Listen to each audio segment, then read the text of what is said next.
If you're new to macro photography, you need to hear this. And this is not me trying to act like an uncle, which I mean, kids have now been calling me uncle, so I guess I'm at that age. But professionally, I don't really know if I'm an uncle yet. But enough of that. I've been doing macro wildlife photography for the past 5 years, and one of the things that really improved my work is the secret that I'm about to share with you. As a macro wildlife photographer, it's okay to be biased. And when I say it's okay to be biased, I'm thinking of a lot of things right now. Like, it's okay to have preference for like how you want to shoot, maybe a single shot, a bracket, how you want to light up your subject, maybe like use an on-camera flash with a diffuser or maybe an external lighting source and all of that.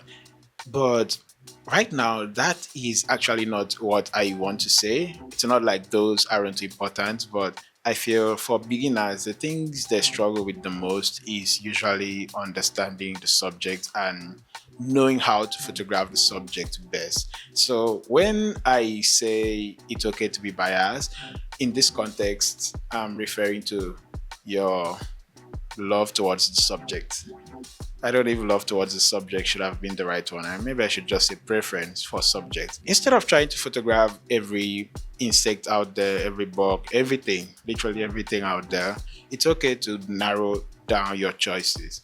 And I know it can be hard to know which ones you like to photograph, but when I say narrow down your choices, this doesn't mean that forever you don't have to ever try to photograph other things, but simply that you can pick 3 to 5 subjects you really love, you really like to work with, that really works well for you, and just be photographing them exclusively for like 90% of the time. What this is going to do is that it's going to build you. And right now, I am thinking of the gym. I'm thinking of the gym right now because it's like when you have a routine or a workout plan, a program, and all of that. If you keep doing the same thing for a long time, you begin to see improvement, you begin to see results. But if you keep hopping from one program to the other, it takes so long before you begin to see improvement and results and just changes in your overall physique.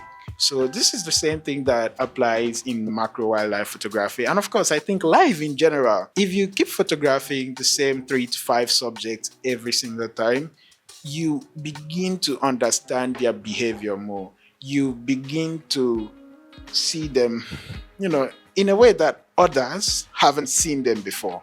You appreciate them and you begin to know what is flattering about them and how to get that out of them.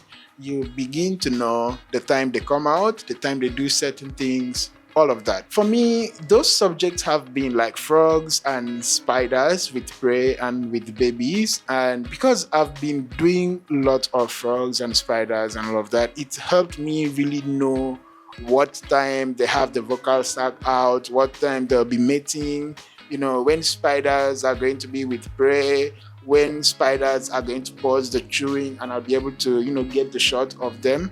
And that is simply how great macro photographers are made. If you observe every great macro wildlife photographer that you look up to, they don't photograph everything. They kind of just focus on 3 to 5 or maybe at most 7 subjects and photograph it really, really well.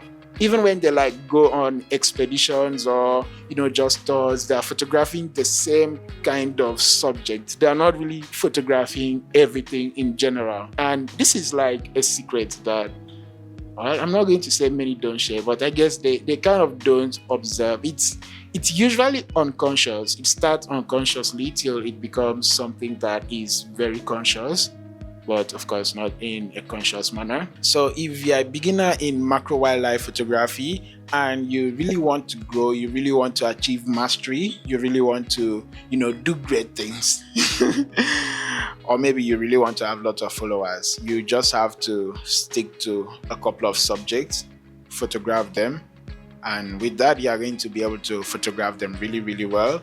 and you'll get better at it. And from the knowledge and experience that you gain from this subject, you can of course transfer it to other subjects that were not initially in your 3 to 5 or maybe at most 7 subjects photography scheme. And boom, that's it. That's pretty much it for this video. You can check out my frog photos on Instagram at abcddavid. I'm David Joseph, macro wildlife photographer based in Nigeria, and that's it for this video. But hey, you can subscribe if you haven't already. So bye.